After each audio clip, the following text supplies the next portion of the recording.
बिहार के कोने कोने से कार्यकर्ता साथी,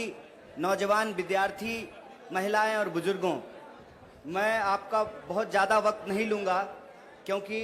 हमारा आगे का कार्यक्रम ये है कि यात्रा अपने तय कार्यक्रम के अनुसार मार्च करेगी और हम लोग मुख्यमंत्री जी से मिलने का प्रयास करेंगे। वो मिलेंगे कि नहीं मिलेंगे ये उनके ऊपर है, लेकिन हम पलायन रोको नौकरी दो यात्रा के माध्यम से विभिन्न जिलों से गुजरते हुए जो मांग पत्र लेकर के आए हैं, जो प्रभावित वर्ग के लोग हैं, लगभग 1 लाख प्रभावित नौजवानों से इस यात्रा के माध्यम से हम लोग जुड़े हैं और इस यात्रा के प्रेस कॉन्फ्रेंस में लोगों ने आकर के अपनी बात रखी है, जो प्रभावित वर्ग के लोग हैं। और यह यात्रा एक हद तक कम से कम एक कोशिश तो जरूर है कि बिहार के भीतर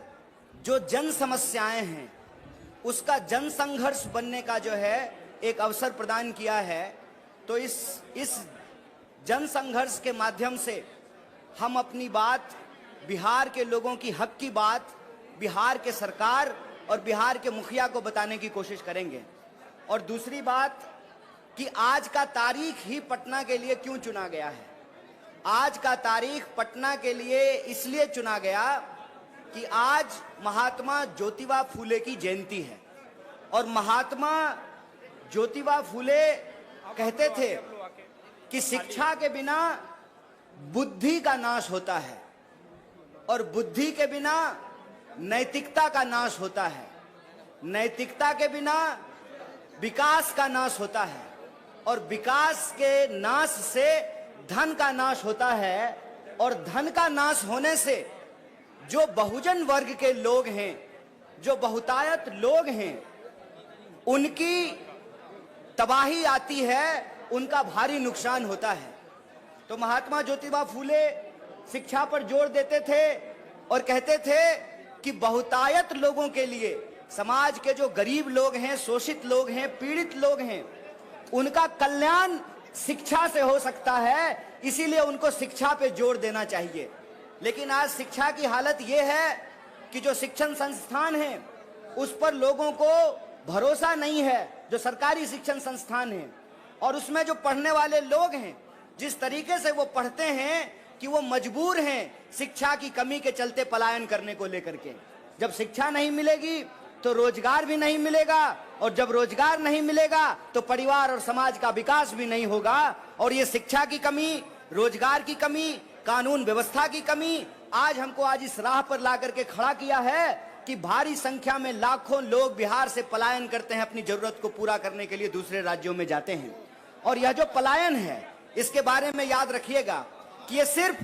बेहतरी के लिए नहीं बल्कि मजबूरी के लिए भी करना पड़ता है। इसीलिए इस पलायन के दंश से बिहार को निकालना जरूरी है। और जब हम बिहार को पलायन के दंश से निकालना चाहते हैं तो यहाँ एक बात कहना बहुत जरूरी है।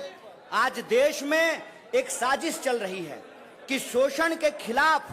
जो ऐतिहासिक संघर्ष रहा है उन ऐतिहासिक संघर्षों को भुला दिया जाए। जो वंचित वर्ग के लोग हैं, जो गरीब हैं, जो शोषित हैं, जो पीड़ित हैं, उनके मन में यह विश्वास बैठा दिया जाए, ये भ्रम बिठा दिया जाए कि आज के इस शोषण के दौर से लड़ा नहीं जा सकता है।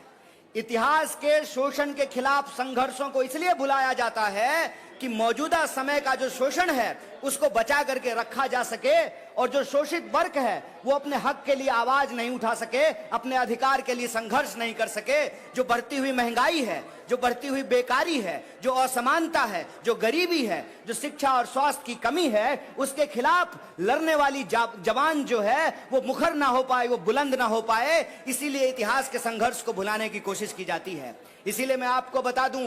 कि सरकार ने, सेंसर बोर्ड ने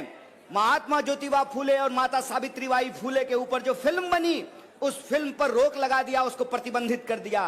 हम कहते हैं कि जब तमाम तरह का फाइल बन रहा है, पता नहीं केरल फाइल, लंदन फाइल, कौन कौन सा फाइल बन रहा है, तमाम तरीके की सरकार की प्रोपेगेंडा फिल्में जब बन रही है तो महात्मा फूले और ज्योतिबा फूले और सावित्रीबाई फुले के ऊपर जो बनने वाली फिल्म है उसको क्यों बंद किया गया है? उसको इसलिए बंद किया गया है कि देश के भीतर जो शोषित पीड़ित लोग हैं वो अपनी आवाज को बुलंद नहीं कर सकें। इसीलिए हम आप तमाम बिहार के नौजवानों और विद्यार्थियों से अपील करते हैं, कांग्रेस पार्टी के एक एक कार्यकर्ता से अपील करते हैं, साथियों हमारे कंधे पे एक बहुत बड़ी जिम्मेवारी है। हमारे कंधे पे जिम्मेवारी है इस देश की आजादी को बचाने का, हमारे कंधे के ऊपर जिम्मेवारी है इस देश के संविधान को बचाने का। और हमको यह जो काली टोपी का काला कारनामा है इसके खिलाफ व्हाइट टी शर्ट पहन करके, न्याय योद्धा बन करके, संविधान सेनानी बन करके हमको अपने आजादी की रक्षा करना पड़ेगा, हमको अपने देश और संविधान की रक्षा करना पड़ेगा। इसीलिए बिहार के भीतर, देश के भीतर अगर कहीं कोई अन्याय होगा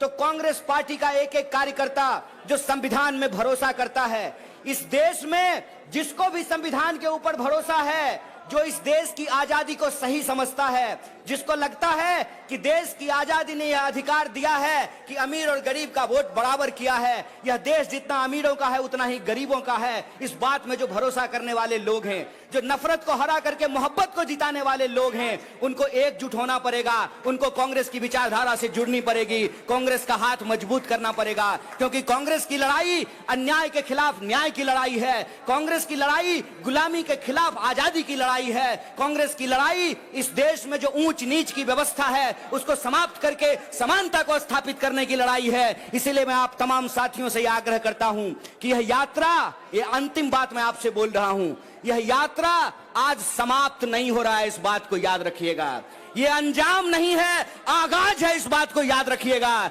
इस बात को याद रखिएगा कि बिहार जब जब करवट लेता है देश बदलता है, और देश के इस बदलाव में बिहार के जो तमाम छात्र और नौजवान हैं कदम से कदम मिला करके इस आंदोलन में, इस जन आंदोलन में हिस्सा लें। और कांग्रेस पार्टी को हम शुक्रिया अदा करना चाहते हैं, हमारे नेता सचिन पायलट का, यूथ कांग्रेस का, एनएसवाई का, और एक एक वो व्यक्ति जो यात्रा में यात्री बन करके चला है, जो पेंडिंग भर्ती वाले हमारे नौजवान साथी हैं, हम सबका धन्यवाद करना चाहते हैं कि आपने जन संघर्ष का एक मंच दिया है। बदलाव की चाहत रखने वाला एक एक इंसान से जन संघर्ष के मंच से जुड़ेगा और बिहार में बदलाव होगा। ये अंजाम नहीं है, ये आगाज है, ये आगाज है कि हम बिहार में बदलाव करेंगे। बहुत बहुत शुक्रिया, बहुत बहुत धन्यवाद।